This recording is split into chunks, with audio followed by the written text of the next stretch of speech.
ओम नमः शिवाय।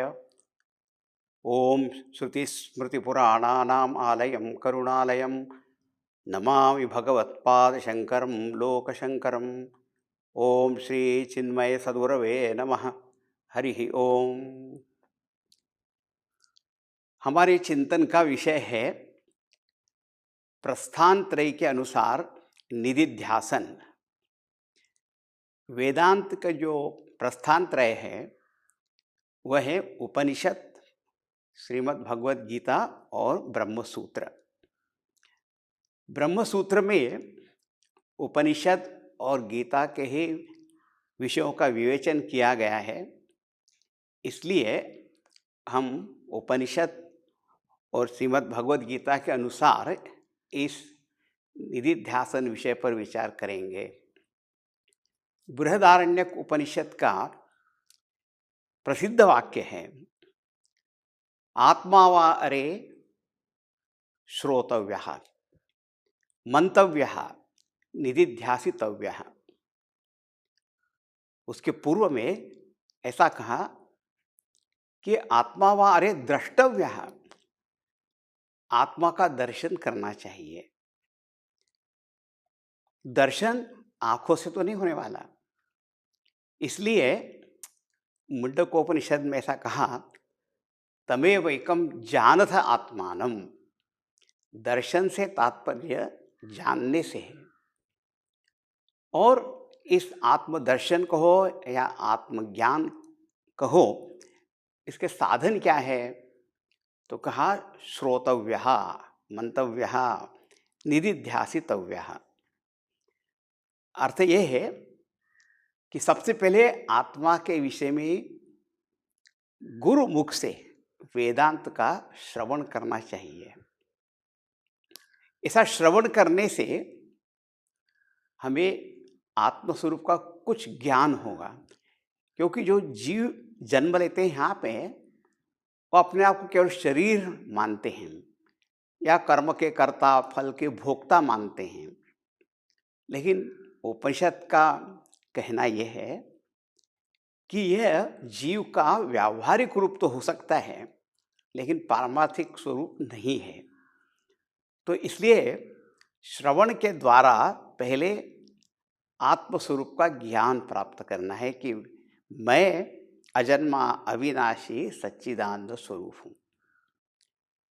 इसलिए पहली बार जब हम सुनते हैं तो मन में अनेक प्रश्न संदेह उत्पन्न होते हैं। इसीलिए कहा गया मंतव्यः, माने युक्तिपूर्वक तर्क के द्वारा, और वो तर्क भी जैसे उपनिषदों में बताया गया है उनके अनुसार इस पर और विचार करना चाहिए, जिससे कि मन में कोई संशय और प्रश्न कुछ नहीं रह जाएं। श्रवण और मनन यदि अच्छी तरह से किया है तो फिर आत्मस्वरूप का बोध होता है। लेकिन एक और समस्या है, वो ये है कि ये जीव का अस्तित्व अनादिकाल से यहाँ पर है, और न जाने कितनी प्रकार की पूर्व पूर्व जो वासनाएं, संस्कार, विपरीत ज्ञान, वो जल्दी हटता नहीं, और बार बार लगता है यह देह में ही हूँ, विषय में सुख होता है। ऐसे इस विपरीत भान को, ज्ञान को हटाने के लिए और फिर अपने वास्तविक स्वरूप में दृढ़ स्थिति पाने के लिए निधिध्यासितव्यः ऐसा कहा गया। श्रवण मनन यदि ठीक से नहीं किया है तो निधिध्यासन नहीं हो सकता। वैसे ये निधिध्यासन शब्द उपनिषदों में है, व्यवहार में ज़्यादा शब्द तो ध्यान, ध्यान योग, अंग्रेजी में इसको होते हैं मेडिटेशन, ये शब्द ज़्यादा प्रचलित है।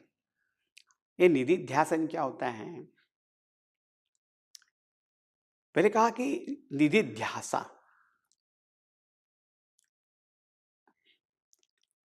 ध्यातुम इच्छा, दिध्यासा, ध्यान करने की जो इच्छा है उसको दिध्यासा कहते हैं।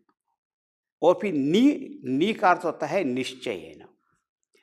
केवल इच्छा होने से कुछ काम नहीं होता है, लेकिन उत्कट तीव्र इच्छा को लेकर उसके लिए जब प्रयत्न किया जाता है, साधन किया जाता है, तो उसे निधिध्यासन कहते हैं। इसीलिए भगवान शंकराचार्य जी कहते हैं कि निश्चयेन ध्यातव्यः। पहले हमें निर्णय करना होता है कि मुझे ध्यान करना है अपने आत्मस्वरूप का। निर्णय करने के बाद निश्चय करना पड़ता है, इसको मैं करूंगा, करना ही है। इसी को भगवान श्री कृष्ण जी कहते हैं कि स निश्चयेन योक्तव्यः योगो अनिर्विण्ण चेतसा। देखो, जो निश्चय की बात कही वहां पर भगवान भी कहते हैं ये जो ध्यान योग का जो अभ्यास है वो निश्चय पूर्वक करना है, और कहा कि उत्साह पूर्वक करना है। ऐसा नहीं कि आप क्या उकता गए, बोर हो रहे हैं, ऐसे मन के द्वारा नहीं करना। अनिर्विण्ण चेतसा। तो पहले हमने देखा कि श्रवण मनन से ज्ञान जो हुआ उसी का हमको ध्यान करना है। तो ये ध्यान कोई इनसे श्रवण मन से अलग चीज नहीं है, ये अच्छी तरह समझ लेना है।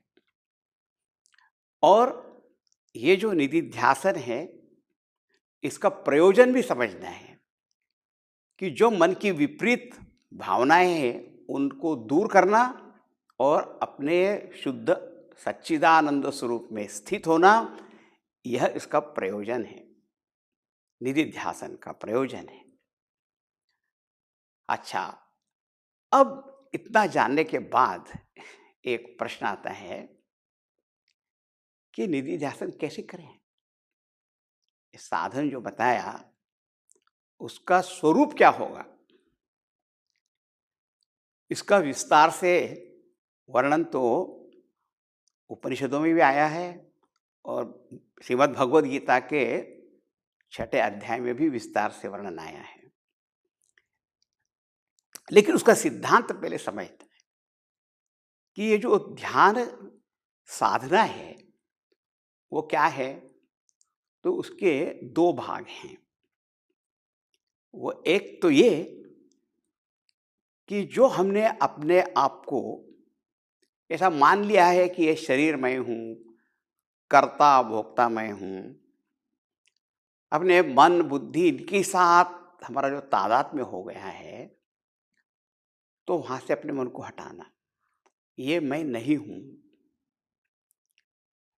शरीर को हटाने की ज़रूरत नहीं है, लेकिन ये शरीर में ये जो भावना हो गई दृढ़ कि यही मैं हूँ, उसको सिर्फ दूर करना है।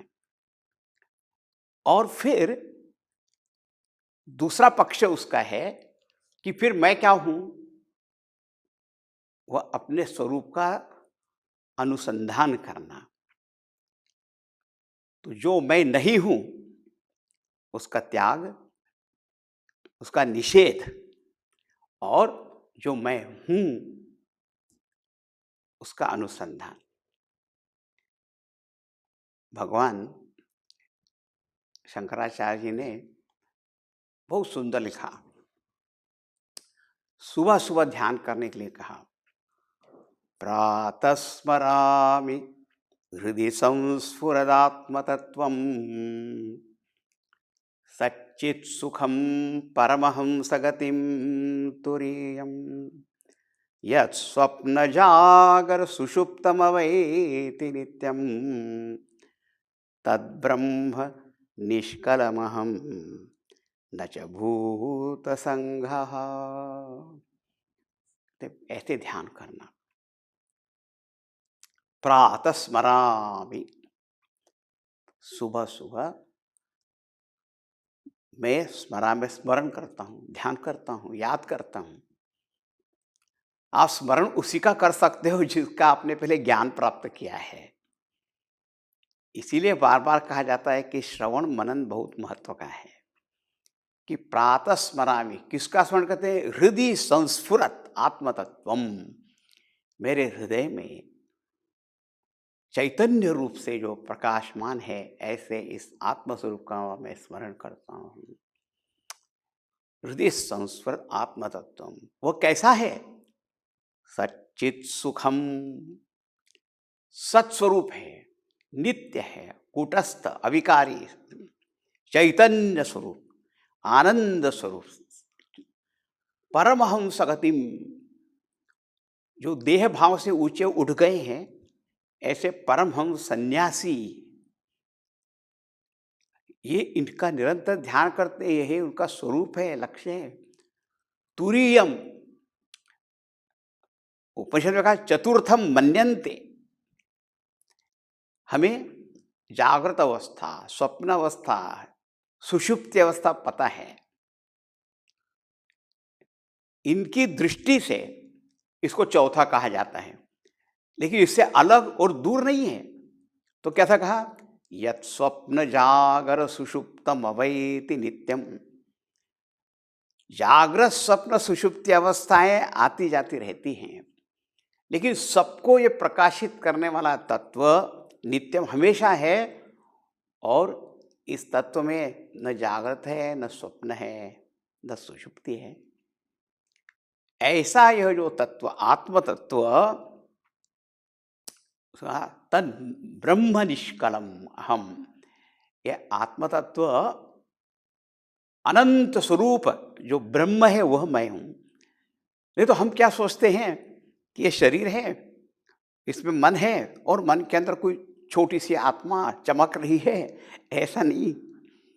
यह आत्म तत्व अनंत स्वरूप ब्रह्म है, वह ब्रह्म ही मैं हूं। अयम आत्मा ब्रह्म, ऐसा मांडुक्य उपनिषद में कहा गया। उसका ध्यान करना है। तब क्या कहा? तद ब्रह्म निष्कलम, उसमें कोई अंग वगैरह नहीं है, निराकार ऐसा तत्व वह है। न च भूत संग, यह पंचमहाभूत का जो संघ देह वगैरह है, स्थूल तो ये देह है, वही पंचमहा सूक्ष्म रूप में ही हमारे मन बुद्धि भी कहलाते हैं, वो सब मैं नहीं हूं। तो निधिध्यासन के दो पक्ष हो गए। जो मैं नहीं हूं उसका निषेध किया, और जो मैं हूं उसका दृढ़ता से अनुसंधान करना।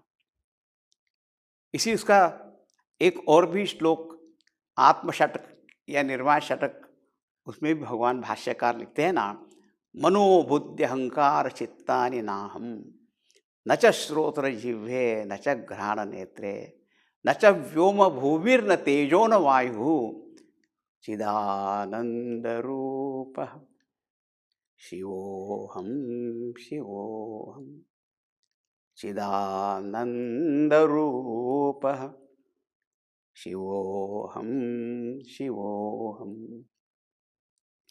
मैंने कहा मन बुद्धि चित्त अहंकार ये सब मेरा शुद्ध स्वरूप नहीं है, ये मेरी उपाधियां हैं, इनके द्वारा मैं काम तो करता हूं। जैसे हम अपनी कार के द्वारा कहीं जा सकते, लेकिन वो कार मैं हूं ऐसा तो अपने को मानते नहीं। ये मैं नहीं हूं। चिदानंद सच्चिदानंद स्वरूप वह मैं हूं। इसको कहते हैं निधिध्यासन।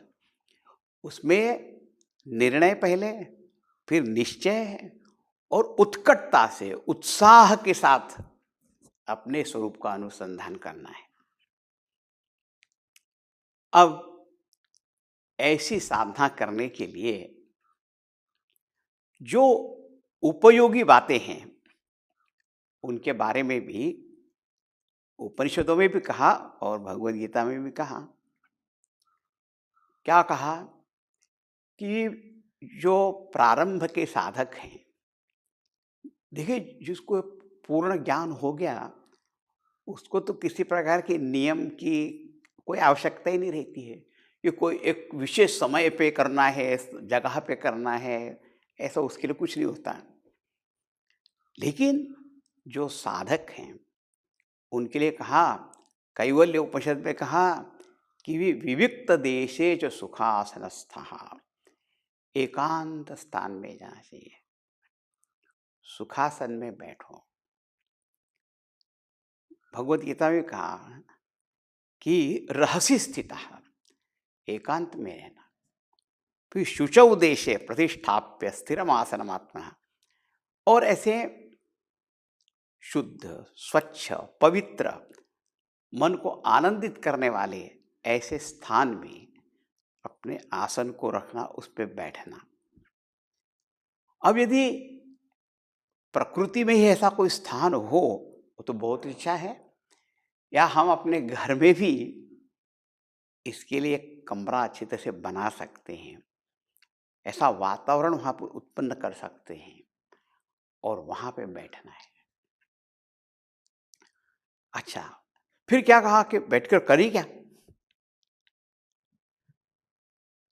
तो चूंकि इस निधिध्यासन में एक पक्ष ऐसा है कि अपने मन को बाहर ये सब चीजों से हटा देना है, वहां से उपराम होना है, इसलिए कहा कि एकांत स्थान में और ऐसे शांत समय में यदि बैठेंगे तो वैसे बाहर के विक्षेप जो हैं वो होंगे नहीं, अब होंगे तो भी बिल्कुल ही कम होंगे वहां पे।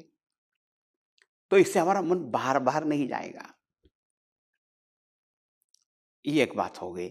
इसलिए कहा जाता है कि ब्रह्म मुहूर्त आदि जो बातें की जाती है, स्थान की, एकांत स्थान की बात की जाती है, एक आसन में बैठने के लिए कहा। अब हमारा मन जो है बहिर्मुख हो जाता है, बार बार भागता है। वो दो कारणों से होता है। एक तो होता है कि हम कुछ चीज देखते हैं या कुछ सुनते हैं या कोई गंध का अनुभव होता है, तो मन में विचार आने लगता है ये क्या चीज है। इसलिए कहा कि आप एकांत में बैठोगे तो भी अपनी आंख बंद कर लेना, तो आपको कोई बाहर की चीज दिखेगी नहीं। और वहां पर किस भावना से बैठना, तो कैवल्य उपनिषद में तो कहा अत्याश्रमस्थः, ऐसे बैठो कि मैं तो सन्यासी हूं, कोई घर गृहस्थी वाला आदमी मैं नहीं हूं, मैं स्त्री पुरुष नहीं हूं। गीता जी में कहा ब्रह्मचार्य व्रते स्थितः, कि मैं तो एक सत्य का साधक हूं, ऐसी भावना मन में होनी चाहिए। क्योंकि हम अपनी गृहस्थ भावना को या कोई ऑफिसर की भावना को, ऐसी कोई भावना को लेके बैठेंगे तो वही विचार सब आते रहेंगे। ये भावना का महत्व बहुत होता है। मैं दोनों बातें साथ साथ में लेने का प्रयत्न कर रहा हूं कि वहां पे कहा सन्यासी बन के बैठो, यहाँ कहा ब्रह्मचारी मैंने सत्य के साधक के रूप में बैठो। प्रशांतात्मा विगत भी ही ब्रह्मचार्य व्रते स्थित, इस भावना से वहां पर ध्यान के लिए बैठना। और एक बात और कही कि जब ध्यान के लिए बैठते हैं, मन को हमको बाहरी चीजों से हटाना है, इस भावना को लेके बैठेंगे तो ये दूसरे विचार फिर वहां पे आएंगे नहीं। और हमें क्या निश्चय करके बैठना है कि यदि मुझे कोई आवाज सुनाई भी देती है तो भी उसके बारे में विचार नहीं करूंगा। कोई महिला बैठी है तो मैं विचार नहीं करूंगी, हाँ। क्योंकि हम बाहर की दुनिया को रोक तो नहीं सकते। हाँ, कोई आवाज हो सकती है लेकिन उसका चिंतन नहीं करना। कभी कभी अपने आदत के अनुसार कोई ना कोई विचार आ ही जाएगा, घर के बारे में, ऑफिस के बारे में, पता नहीं है, तो भी उसका चिंतन नहीं करना। इसको कहते हैं अत्याश्रमस्था। इस समय मैं तो सन्यासी हूं, मैं तो साधक हूं, मुझे इन चीजों से क्या लेना देना वहां पर है, इस भावना से वहां पर बैठना। और फिर उपनिषद में कहा स्वगुरुम प्रणम्य, वहां पर क्या कहा, अपने गुरु को प्रणाम करना मन के मन में। इष्टम ध्यात्वा, अपने जो इष्ट भगवान है, कोई शिव जी का ध्यान करता है, कोई श्री राम, श्री कृष्ण, गणेश, जिसकी भी आप आराधना करते हो उनका ध्यान करो। भगवान श्री कृष्ण कहते हैं मन संयम, या मन को संयमित कैसे करेंगे?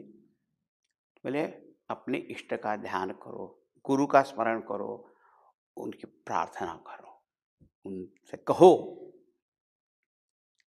हे गुरु, हे भगवान, आप मुझे शक्ति दीजिए, बुद्धि दीजिए, भक्ति दीजिए, जिससे कि मैं सफलतापूर्वक, आनंदपूर्वक के निधिध्यासन का अभ्यास कर सकूं। इस प्रकार अपने मन में ऐसी भावना, और बुद्धि से तो विचार प्राप्त किया है, जो ज्ञान हमने प्राप्त किया है उसको लाना बार बार बार बार। अब ये सारे बातें कहना तो एक के बाद बता दिया, लेकिन जो कोई करने बैठता है तब उसको समझ में आता है कि काम इतना आसान तो नहीं होता।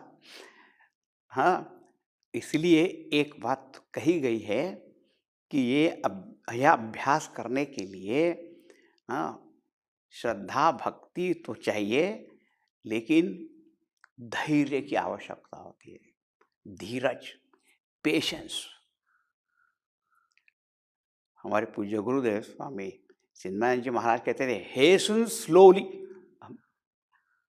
धीरे धीरे करो। भगवान श्री कृष्ण कैसे कहते हैं? शनै शनैर उपरमेत बुद्ध्या धृति गृहीतया आत्मसंस्थम मन कृत्वा न किंचिदपि चिंतयेत। धीरे धीरे बुद्धि के द्वारा, माने विचार के द्वारा, अपने मन को बाहर के विषयों से हटाकर अपने आत्मस्वरूप में ही लाने का प्रयत्न करना हो। वो भागता रहेगा कभी कभी, लेकिन फिर से बार बार लाना, इसे बोलते हैं अभ्यास। अभ्यास, जिस किसी कारण से वो जाए उसको फिर से, कौन सा विचार? बुद्धि विचार। इसे कारण जो आपने श्रवण के द्वारा, मनन के द्वारा जो ज्ञान प्राप्त किया है, उस ज्ञान को लाके उसके द्वारा ये मन को संयमित करना। और पहले जो इंद्रियां हैं उनको मन के द्वारा संयमित करना, और मन को बुद्धि के द्वारा संयमित करना, और आत्मसंस्थम मन कृत्वा न किंचिदपि चिंतयेत। और जो मन एक बार आत्मस्वरूप में स्थित हो जाए तो फिर और कुछ दूसरा विचार वहां पर नहीं करना। ऐसा नहीं कहना क्या आनंद हो रहा है, क्या मजा आ रहा है, कैसी शांति है, ऐसा कुछ विचार नहीं करना। नहीं तो फिर मन इधर उधर जाएगा।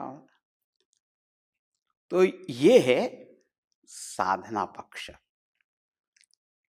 निधिध्यासन और उसकी साधना। और ये उपयोगी तत्व जो हैं वो बताए हैं कि एकांत स्थान आदि, और अपने इष्ट भक्ति, गुरु भक्ति, उनसे प्रार्थना करके, और इसे करना है, अपने स्वरूप में स्थित करना है। ये है निधिध्यासन की साधना। अच्छा, अब ये विषय तो बहुत बड़ा है, लेकिन इसमें और आसानी कैसे हो सकती है उसको देखने की आवश्यकता है। वो भी साधकों के लिए बहुत आवश्यक है कि क्या चीज करने से हमारी यह साधना सफल हो सकती है। वो एक महत्व की बात यह है कि हम भले अपना नियम ऐसा बनाएं कि मैं सुबह 15 मिनट, 20 मिनट, आधा घंटा में ध्यानाभ्यास करूंगा, लेकिन वो ध्यानाभ्यास करने के लिए पूरे हम दिन भर हम कैसे रहते हैं ये देखना भी बहुत जरूरी है। हमारा खाना पीना, उठना जागना, काम करना, वो भी महत्व का है। और दिन भर हम ऐसी व्यर्थ की चीज़ों में अपने मन को लगाएंगे और फिर कहेंगे मैं शांत चित्त से मैं ध्यान करूँगा, तो ऐसा कभी भी नहीं हो सकता। तो प्रातः काल में जो हम ध्यान करते हैं वो मन की स्थिति दिन भर भी रखने का प्रयत्न करना, और दिन भर भी ऐसा रहना कि जिससे कि हम जो ध्यान के लिए बैठेंगे वो अच्छे से बैठ सकते हैं। भगवान श्री कृष्ण कहते हैं कि जो व्यक्ति बहुत आवश्यकता से ज़्यादा खाता है, ज़्यादा सोता है, वो इस ध्यान को ठीक से नहीं कर सकता। लेकिन जिस व्यक्ति का जीवन नियमित है, संयमित है, युक्ताहार विहारस्य, युक्त चेष्टस्य कर्मसु, युक्त स्वप्नावबोधस्य योगो भवति दुःखः, जो अपने आहार विहार व्यवहार में संयमित रूप से रहता है, मॉडरेशन में रहता है, हाँ, तो वैसा व्यक्ति, उसके लिए ये जो योगाभ्यास है वो आसान होता है, नहीं तो बड़ा कठिन। हम देखते हैं कि आदमी वैसे जागता रहेगा लेकिन ध्यान करने को बैठता है तो एकदम नींद आने लग जाती है, बहुत जल्दी आती है नींद, और नींद नहीं तो फिर मन भटकते रहता है। इसलिए पुनः पुनः ये कहा जाता है कि अपना श्रवण मनन अच्छा करो और अपने हृदय में ये भक्ति भावना दृढ़ रखना और ये विचार को स्पष्ट रखना, जीवन को संयमित रखना, उसमें फिर आसानी होगी, नहीं तो नहीं हो। अब ये हमने निधिध्यासन क्या होता है, उसके पक्ष क्या है, उसकी साधना कैसे करनी, ये विचार किया। अब हम प्रश्न कर सकते हैं मन में कि ऐसे निधिध्यासन अभ्यास करते करते क्या हो जाएगा, कौन सी स्थिति ऐसी होगी कि मेरे को हाँ अब मैं पहुंच गया इस स्थिति में। तो इसका निर्देश कठोपनिषद में ऐसा किया कि यदा पंचावतिष्ठन्ते ज्ञानानि मनसा सह बुद्धिश्च न विचेष्टते तामाहु परमां गतिम। कठोपनिषद अत्यंत सुंदर उपनिषद है। धर्मराज स्वयं वहाँ पर उपदेश कर रहे हैं नचिकेता को, और कहा कि ऐसे जो निधिध्यासन करते करते वो जो अवस्था आती है, उसको जो हम एक लोकप्रिय जो शब्द है वो कहते हैं कि समाधि का अनुभव, समाहित बुद्धि होगी। कैसे हुई कि यदा पंच अवतिष्ठन्ते ज्ञानानि मनसा स, यदा जब यह पंच ज्ञानेन्द्रियां आँख, नाक, कान, जीभ, स्पर्शेंद्रिय ये अपने अपने विषयों से निवृत्त हो गए हैं, मनसा सह मन के साथ, माने ऐसी अवस्था उस समय ऐसी मन की स्थिति है कि वहाँ पर किसी प्रकार का दर्शन श्रवण या कुछ नहीं, मन कुछ चिंतन नहीं कर रहा, बुद्धिश्च न विचेष्टते, और बुद्धि भी किसी प्रकार का कोई विचार नहीं कर रही है। देखो एक बात, इंद्रियां वो प्रत्यक्ष विषय सामने होते हैं ना, उसका ग्रहण करती है। मन क्या करता है, जो बातें हो गई बीती हो गई ना उसको याद करते रहता है, और बुद्धि जो आगे आगे की बहुत भविष्य की भी चिंतन उसमें लगी रहती है। तो कैसी स्थिति हुई कि इंद्रियां स्थित हो गई, किसी चीज को कोई भान इसका रहा नहीं है। मन जो है वो कोई पूर्व चीजों का स्मरण नहीं कर रहा है। बुद्धि है कोई भविष्य के चिंता नहीं कर रही है, एकदम स्थिर हो गया। इसको गीता जी का आत्मसंस्थम, ये मन कैसे अपने सच्चिदानंद स्वरूप में वो स्थित हो गया, वो स्थित हो गया है, उसमें कोई विषय ग्रहण नहीं है, कोई स्मरण नहीं है, कोई चिंतन नहीं है, बस मैं सच्चिदानंद स्वरूप हूँ, इस ज्ञान अवस्था में मन है। इसी को कहते हैं, ये निधिध्यासन की चरम अवस्था हो गई। तामाहु परमाम गतिम, ये उसकी परम अवस्था है, चरम अवस्था है।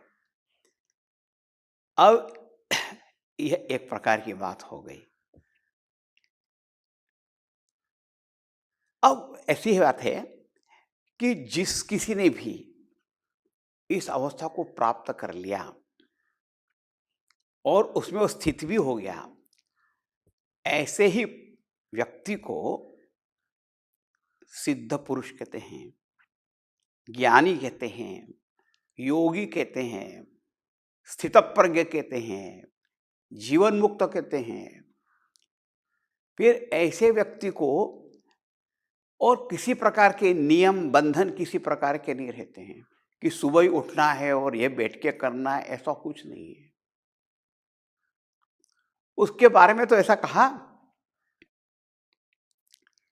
कि देहाभिमाने गलिते विज्ञाते परमात्मनि यत्र यत्र मनो याति तत्र तत्र समाधया। माने जिसका देह के साथ अभिमान, तादात्म्य, अज्ञान मूलक जो है वो निकल गया है और मैं परमात्म स्वरूप हूँ ऐसा ज्ञान जिसे हो गया है, ऐसे ज्ञानी पुरुष का मन कहीं भी जाए तो भी उसे सत्य का ही दर्शन, सत्य का ही अनुभव होता रहता है। यत्र यत्र मनो याति, जहाँ कहीं मन जाए। जैसे यदि हम समुद्र किनारे खड़े हैं और हमें मालूम है कि ये समुद्र इतना लहराता हुआ केवल पानी है, तो आप सामने की लहर यदि देखोगे तो भी पानी का ज्ञान दूर रह के नष्ट होता है क्या?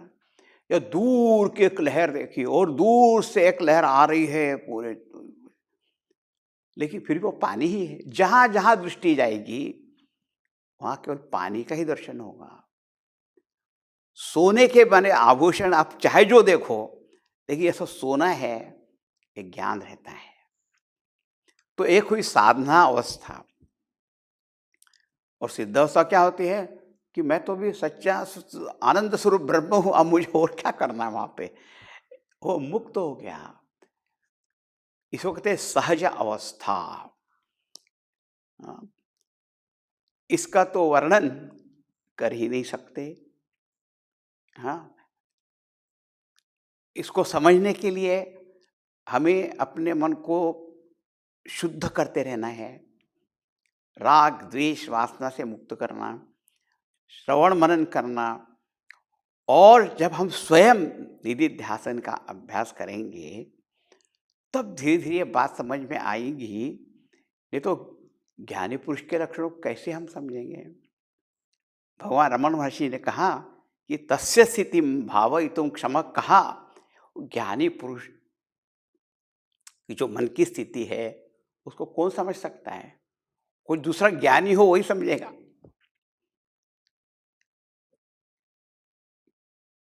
हम इस समय हमारे भगवान भाष्यकार भगवान शंकराचार्य जी, उनको अत्यंत भक्तिपूर्वक बार बार प्रणाम करते हैं।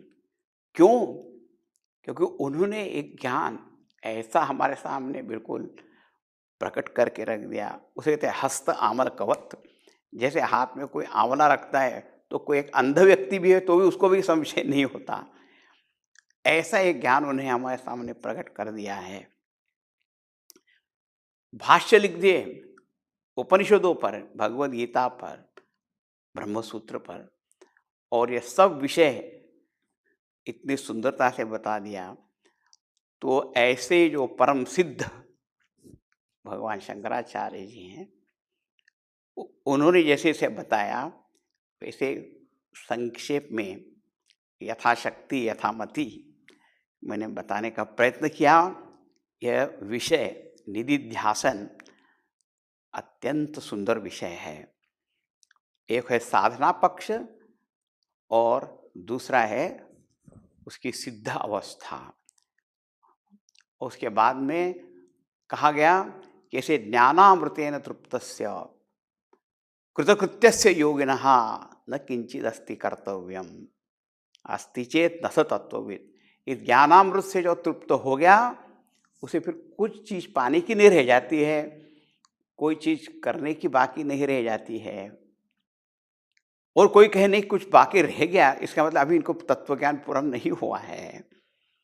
हाँ, ऐसे एक उपनिषद में ऐसा कहा, जिसको अमृत की प्राप्ति हो गई उसको दूध की खीर खाने से क्या प्रयोजन रह जाएगा। हाँ, अमृतेन तृप्तस्य पायसेन किम प्रयोजनम। अभी खीर खाने का क्या मतलब है, कुछ नहीं। ऐसी है अपनी सहज आनंद अवस्था है।